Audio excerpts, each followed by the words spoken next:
სასწრაფო.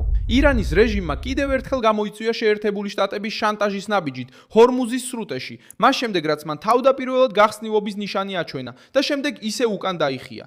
ამ შაბათს 2026 წლის 18 აპრილს ირანმა კვლავ გაამკაცრა სრუტის კონტროლი. გავრცელდა ცნობები კომერციულ გემებზე სროლის შესახებ. ირანის რეჟიმს სურს შეერთებული შტატებისგან დათმობების მიღება, მაგრამ ეს შანტაჟი სრულიად საპირისპირო შედეგს იძლევა. აშშ-ის ძლიერ შეიარაღებულ ძალებს შეუძლია დამანგრეველი პასუხის გაცემა, რომლებმაც უკვე გააფრთხილეს ირანის შესაძლო დამანგრეველი დაბომბვების განახლებაზე. თუ რევოლუციური გვარდიის ტერორისტული რეჟიმი მოითხოვებდა, ისინი საბოტაჟს მოახდენდნენ ცეცხლის შეწყვეტის დასრულებამდე, რომელიც 4 შაბათს მთავრდება. აშშ-მ უკვე ახსენა კარდის კუნძულზე სახმელეთო შეჭრის განხორციელება და ახლა ახალი, ბევრად უფრო მკაცრი ესკალაცია უკვე რადარზეა. ვინ არის ცენტრში? ირანელი, რომლის მონაწილეობაც ისლამური რევოლუციური გვარდიის მიერ არის აღნიშნული. და მეორე მხარეს არიან შეერთებული შტატები, რომლებიც უკვე ბლოკადას უწესებენ ირანის პორტებს. როგორ მოხდა ეს? მოკლე გახსნის შემდეგ, რომელიც პარასკევს გამოცხადდა, თეირანმა შაბათს კვლავ გაამკაცრა კონტროლი, დააბრუნა გემები და ნათლად აჩვენა, რომ ამ მარშრუტს ზეწოლის ინსტრუმენტად იყენებს.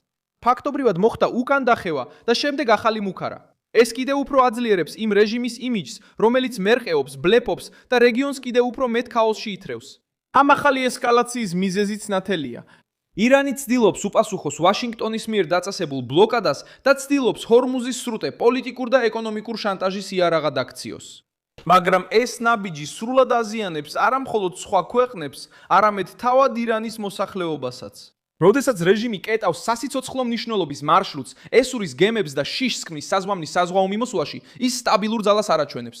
ეს აჩვენებს სასოწარკვეთილებას, იმპროვიზაციას და ძალაუფლების თვითმკვლელურ ლოგიკას, რომელიც ვაჭრობას, მომარაგებასა და მომავალს სწირავს სულ უფრო ძვირადღირებული დაპირისპირების შესანარჩუნებლად. შეერთებული შტატების პასუხი უკვე მიმდინარეობს და შეიძლება კიდევ უფრო გამკაცრდეს. ამერიკული ბლოკადა დაიწყო ორშაბათს 13 აპრილს და სააგენტო როიტერის ინფორმაციით, მასში მონაწილეობს 10,000-ზე მეტი სამხედრო, 12-ზე მეტი სამხედრო გემი და ათეულობით თვითმფრინავი. შაბათს ამერიკელმა სამხედროებმა განაცხადეს, რომ 23 ხომალდმა უკვე შეასრულა ბრძანება და ირანისკენ დაბრუნდა. მანამდე ამერიკულმა გამანადგურებელმა უკვე შეაჩერა ნავთობის ტანკერები, რომლებიც ცდილობდნენ ირანის პორტიდან გასვლას. ეს აჩვენებს, რომ ვაშინგტონი მხოლოდ სიტყვებით არ შემოიფარგლება, ის ზღვაზე ბლოკადას აძლიერებს და ამოწმებს, რამდენად შორს წავა ირანის რეჟიმი ამ დაპირისპირების გზაზე. და აქ ყველაზე ფეთქება წერტილზე მივდივართ, ხარგის კუნძული. ეს კუნძული ირანის ნავთობის ინფრასტრუქტურის ცენტრალური წერტილია და უკვე გახდა ამერიკული დაბომბვების სამიზნე სამხედრო ობიექტებზე მარტში. იმ დროს დონალდ ტრამპმა განაცხადა, რომ ნავთობის ინფრასტრუქტურა დაინდო, მაგრამ გააფრთხილა, რომ შეიძლება ეს გადაწყვეტილება გადახედოს, თუ ირანი კვლავ ჩაერევა გემების თავისუფალ გადაადგილებაში. ანუ ხარგი უკვე მოხდა ამერიკული სამხედრო ზეწოლის რუკაზე და ეხლა კვლავ ბრუნდება ამ ყურადღების ცენტრში.